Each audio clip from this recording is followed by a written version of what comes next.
Hello and good morning. Let's take a look at geometry.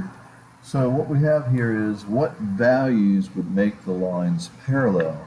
Well, let's think about this. If you look here, this angle and this angle are called alternating interior, and they have to be equal.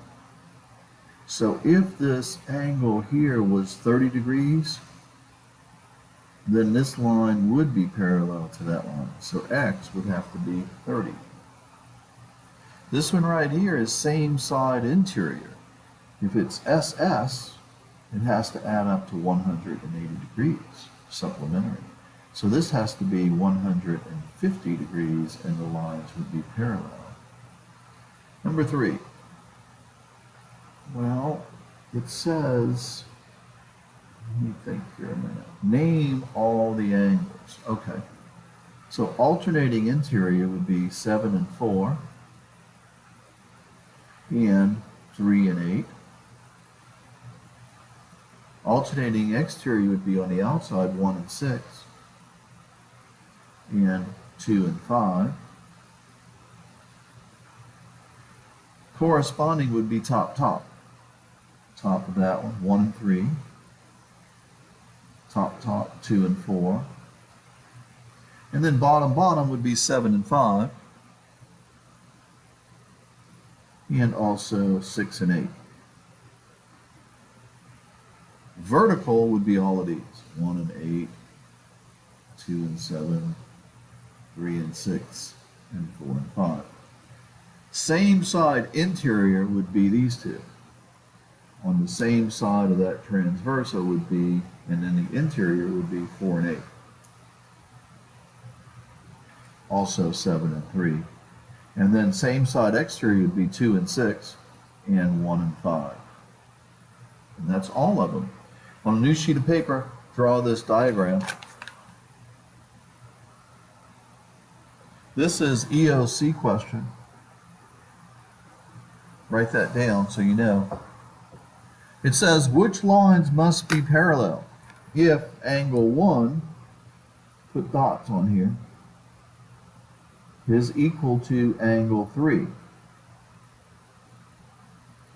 Well, if this one is equal to this one, that's top, that's corresponding. Now, if it has 2 dots on it, like you see that line right there, that's 2 dots, that's your transversal. See how this one only has 1 dot and this one has 1 dot? Those are the lines that are parallel. So line A would be parallel to line B. And we'll make this one C and D. So write that down. How about 3 and 6? If 3 and 6 are congruent, and actually we don't want those to be congruent. If it's 3 and 6, we want those two to be supplementary, because those are same side interior. So if you take a look at 3, this one touches 2 dots, so B is your transversal, and C and D are the ones that are parallel. So C is parallel to D. This first one here was A is parallel to B. And then finally 3 and 5. 3 and 5 jump across with a big gap. There's no relationship. So no parallel lines. There's no relationship. That's not vertical.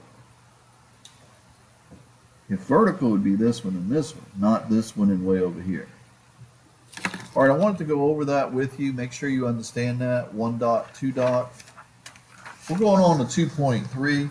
Copy down everything you see right here. I'm going to make this smaller so we can get more of it in. Okay, copy all of that down and put 2.3. All right, a theorem is something you can prove. That's a definition.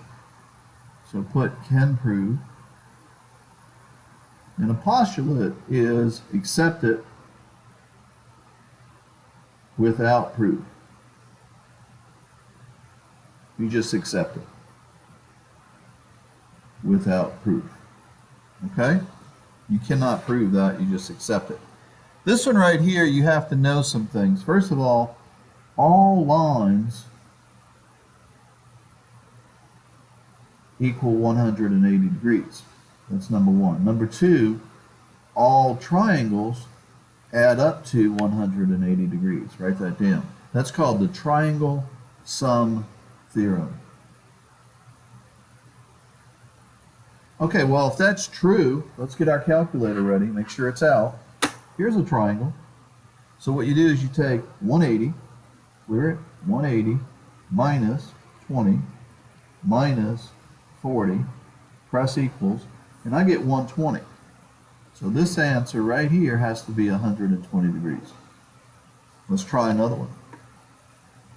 Well, here's a triangle, okay? So what I would do here is I would say, well, this one's 100, that one's 30, so just only look at that triangle. That's 130, so this one has to be 50 degrees to equal 180. Now you see this line right here? Every line is worth 180, so if that's 100, this is supplementary. This has to be 80 degrees. So if this is 80 and that's 80, that's 160.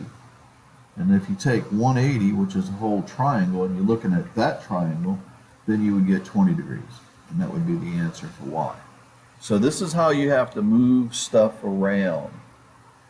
Let's take a look at this last one. Make sure you have it drawn. Or second to last one. Now here's how you do it. This triangle right here is 180. That's 110. So 180 minus 110 gives you 70 degrees. If this is 70 degrees, this one's 70 degrees because it's vertical. See how they're right across from each other? So 70 and 40, when you're looking at that triangle, is 110. So this one right here has to be 70 degrees as well. There it is. And that's how you do it. One more. Even though you're looking for this exterior angle, you're going to first find this one, because every triangle is 180. So that's 70, so this is 110 degrees. Now, the diagram's wrong because 110 degrees would be something like that. It's bigger than 90. Anyway, so this is 180, so this one has to be 70 degrees because every line is worth 180 degrees. And this is how you're going to do today's work, by the triangle sum theorem. All right, so today's work is right here. It's in your workbook, so have your workbook out. Put down page 86, 1 to 34, all. Okay, and it's always all unless I say otherwise. Okay, we're going now to MCR